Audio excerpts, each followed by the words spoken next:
নমস্কাৰ ইনফৰমেশ্যন সম্পৰ্কীয় আন এটি ভিডিঅ'লৈ মই ধ্ৰুৱজ্যোতি আপোনালোক সকলোকে পুনৰবাৰ স্বাগতম জনাইছোঁ। আজি মই আপোনালোকক দেখুৱাবলৈ গৈ আছোঁ আপোনালোকে নিজৰ মোবাইলৰ সহায়ত কিদৰে নতুন ৰেচন কাৰ্ডত আপোনাৰ নাম অন্তৰ্ভুক্ত হৈছে নে নাই কিদৰে চাব। ইয়াৰ বাবে আপোনালোকৰ মোবাইলত থকা যিকোনো এটা ব্ৰাউজাৰলৈ যাব লাগিব আৰু আপুনি ইয়াত গুগলত সাৰ্চ বাৰত সাৰ্চ কৰিব লাগিব ration card RATION ration card CARD এনেকৈ লিখি আপুনি ইয়াত সাৰ্চ কৰি দিব। সাৰ্চ কৰি দিয়াৰ পিছতেই দেখিছে পেজ এটা খোল খাইছে। আপুনি ইয়াত স্ক্ৰল ডাউন কৰি তললৈ গৈ থাকিব। তললৈ গৈ থাকক। ইয়াত দেখিছে আপুনি তলত ষ্টেট আসাম বুলি আছে NFSA আপুনি ইয়াত ক্লিক কৰিব। ইয়াৰ পিছতে আপোনাৰ যেটো নেশ্যনেল ফুড সিকিউৰিটি পৰ্টেল এইটো অফিচিয়েল পেজটো খোল খাব আৰু আপুনি ইয়াৰ ওপৰ ফালে চাওক ৰেচন কাৰ্ড বুলি আছে তাত ration card details on state portals তাত আপুনি ক্লিক কৰিব লাগিব। ইয়াত আপুনি নিজৰ ৰাজ্যখন বাছনি কৰিব লাগিব। নিজৰ মই আসাম সিলেক্ট কৰিছোঁ ইয়াত ওকে কৰিব। ইয়াৰ পিছতে অন্য এটা পেজ খোল খাইছে ইয়াত এন্টাৰ কেপচা ইয়াত আপোনাৰ কেপচাৰ সংখ্যা কেইটামান আছে তলত এই সংখ্যা কেইটা আপুনি ওপৰত এন্টাৰ কৰিব লাগিব আৰু এন্টাৰ কৰি আপুনি ভেৰিফাই কৰি দিয়ক। ভেৰিফাই কৰাৰ পিছত আৰু এটা পেজ খোল খাইছে দেখিছে আপুনি ইয়াত প্ৰথমতে দেখিছে ষ্টেট আসাম এটো সিলেক্ট হৈ আহিছে। আপুনি ডিস্ট্ৰিক্টটো সিলেক্ট কৰিব লাগিব। আপোনাৰ নিজৰ জিলাখন আপুনি বাছনি কৰিব। মই মৰিগাঁও জিলা লৈছোঁ।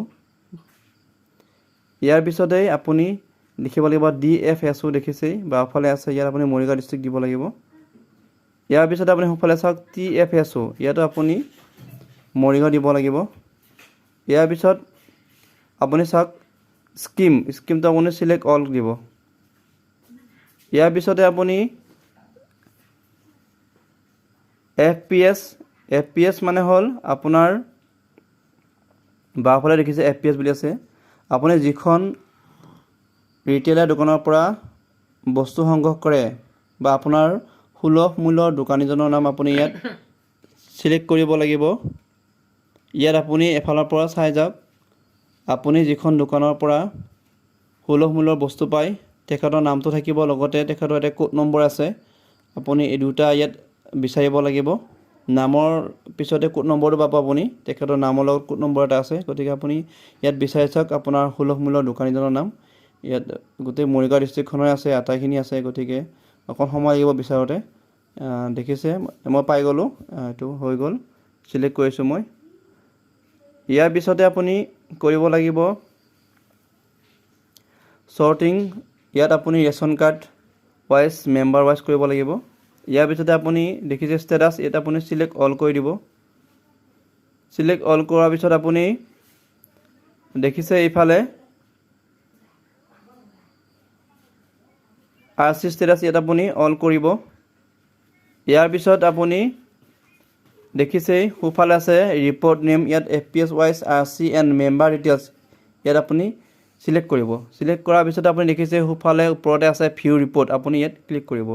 ইয়াৰ পিছতে দেখিছে আপোনাৰ সন্মুখত এখন নতুন পেজ খোল খাব। দেখিছে ইয়াত এখন দীঘলীয়া লিষ্ট এখন ওলাই আহিছে আৰু ইয়াত আপুনি সকলোখিনি তথ্য আপোনাৰ পৰিয়ালৰ ৰেচন কাৰ্ডৰ আটাইখিনি তথ্য আপুনি ইয়াত পাব আৰু চাব পাৰিব।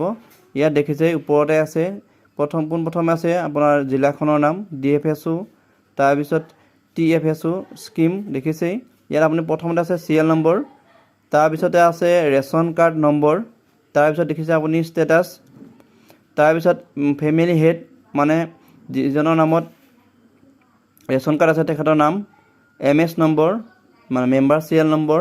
ইয়াৰ পিছত আছে মেম্বাৰ নেম ইন ইংলিছ দেখিছে। ইয়াৰ পিছত আছে মেম্বাৰ পৰিয়ালৰ সদস্যকেইজনৰ নাম HUFN member ID members age বয়স UID number mobile number relation with HUF mother name father name আৰু জেণ্ডাৰ। এই আটাইখিনি আপুনি এই লিষ্টখনৰ পৰা সংগ্ৰহ কৰিব পাৰিব। লগতে আপোনাৰ যি পৰিয়ালৰ সদস্য সকলো সদস্যৰ নামে আপুনি ইয়াত চাই ল'ব পাৰিব আৰু আপোনাৰ এই নতুন লিষ্টখনত নাম আহিছে নাই সকলোখিনি আপুনি এই লিষ্টখনতে চাব পাৰিব। এই চাওক দীঘলীয়া লিষ্ট আপুনি চাই ল'ব পাৰিব। ভিডিঅ'টি শেষলৈ চোৱাৰ কাৰণে সকলোকে পুনৰবাৰ ধন্যবাদ জনাইছোঁ।